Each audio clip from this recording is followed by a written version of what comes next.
We are on the road to the most interesting WrestleMania of all time, and there's a variety of reasons for that. One, right now, there's a huge scandal that has rocked the WWE, and obviously, there is still more to come. So, we're gonna have to see how that affects things for the WWE moving forward. The second thing is, The Rock has returned to the company, and there's rumors of The Rock versus Roman, and what is Cody going to do at WrestleMania? But this is so much more than that, guys. There are a ton of quality matches that we could discuss in regards to the WrestleMania 40 card, so today, that's exactly what we're going to do. How to book WrestleMania 40.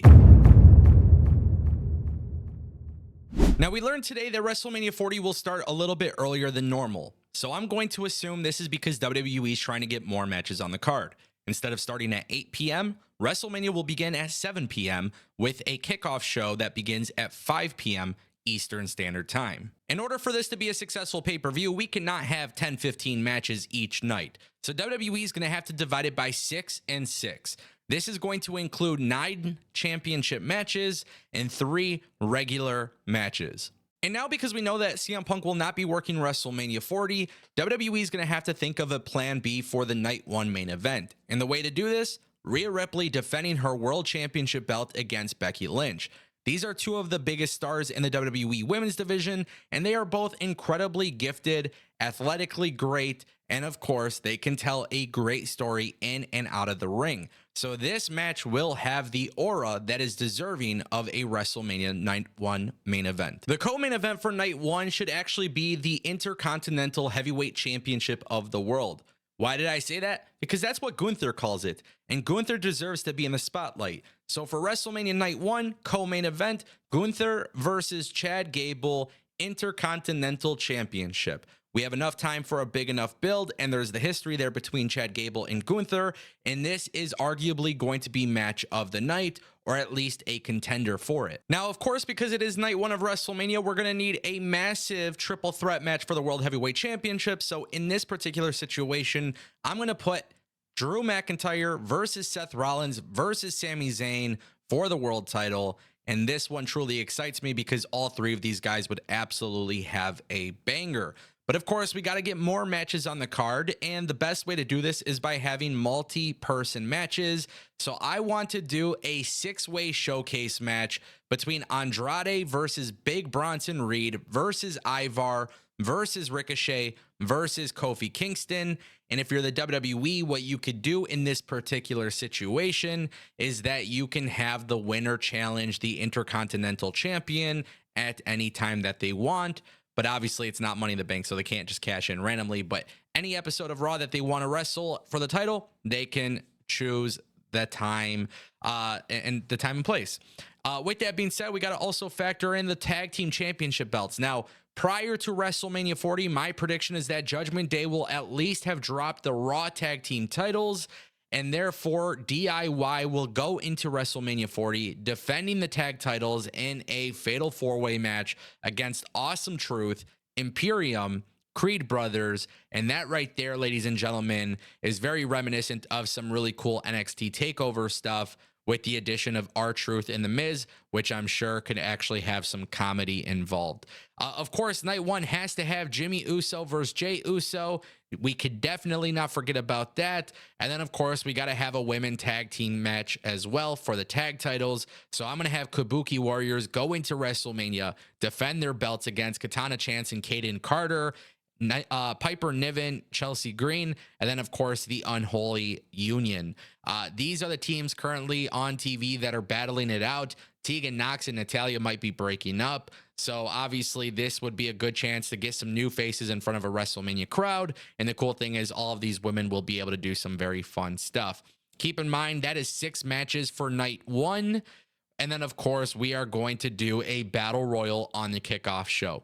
So this would be on the pre-show, a battle royal. Forget about the Andre the Giant stuff. Do a battle royal, put some sort of prize on there, make it sponsored by one of the sponsors. I don't know, do whatever you want, but this would be a good way to get a lot of talent in the mix, even though they are technically off of the card. This gives people the experience and the chance to be showcased to a new audience, and I think that makes a lot of sense.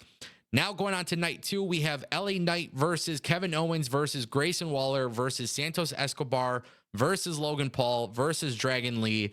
in a United States Championship ladder match. You got to do the multi-man ladder match. This is the perfect way to do it. LA Knight, Kevin Owens, Grayson Waller, all of these guys are doing some great stuff on SmackDown. LA Knight would be my pick to win this match, but it would be really great, especially for Dragon Lee and Santos Escobar and Grayson Waller coming from NXT, and being placed in such a big, high-profile match. I just think that's wonderful. We have the Judgment Day defending the SmackDown Tag Team Championship belt against Pete Dunne and Tyler Bate, AOP, and Pretty Deadly. Again, another multi-team tag team match, but this way you could get some of those tag teams in the mix, make it a little bit more unpredictable. And then, of course, I would have Judgment Day drop the tag titles here because the Judgment Day at some point needs to break up. Damian Priest losing both titles in 2 nights would be a very big part of the story. And this would be a really good way for people to take other teams seriously. And then, of course, you got to have Bayley versus Io Sky.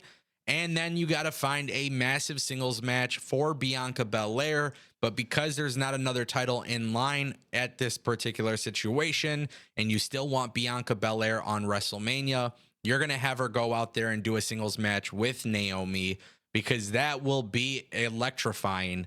And this would be a big deal for Naomi now that she's back in the company. And I think it would be really exciting. I also think it would be really big for Randy Orton to have a match, but I wouldn't throw him in the ladder match for the US title.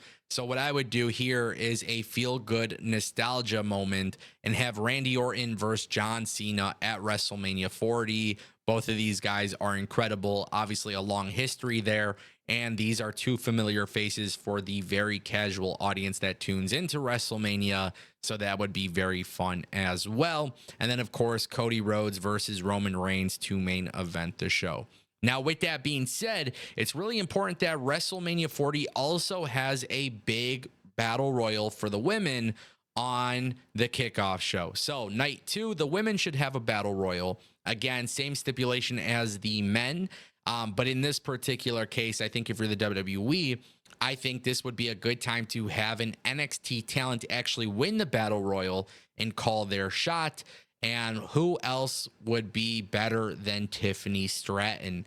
Tiffany Stratton's been killing it in NXT. She's expected to be on the main roster soon. So that would be something very significant. At the end of the day, WrestleMania 40 is really tough to figure out because there's injuries. And, you know, I'm trying to restrict things down to 6 matches each.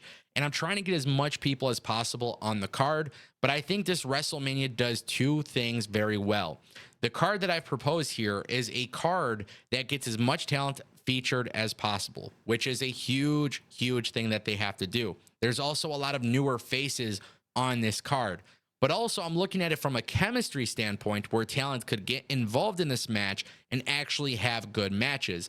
Bianca Belair and Naomi haven't told the story yet on television, but they can do that in the build-up. Randy Orton and John Cena would be a very interesting one because you can always do something with Randy Orton on WrestleMania. He could talk about how he missed the last WrestleMania and he's not leaving until somebody accepts his challenge. And then, of course, John Cena walks out and that would be a massive surprise. Also, there's a lot of talent being left off of this, and that's really hard to choose because there's a lot of great talent here. So obviously there is a lot of ways to go about this. But I think between showcase matches and championship matches, a lot of these matches have great stories or great history going into them. And therefore, that is how I personally would book WrestleMania 40. Now, of course, I want to hear from you guys. What do you think would be the most ideal WrestleMania 40 card for you?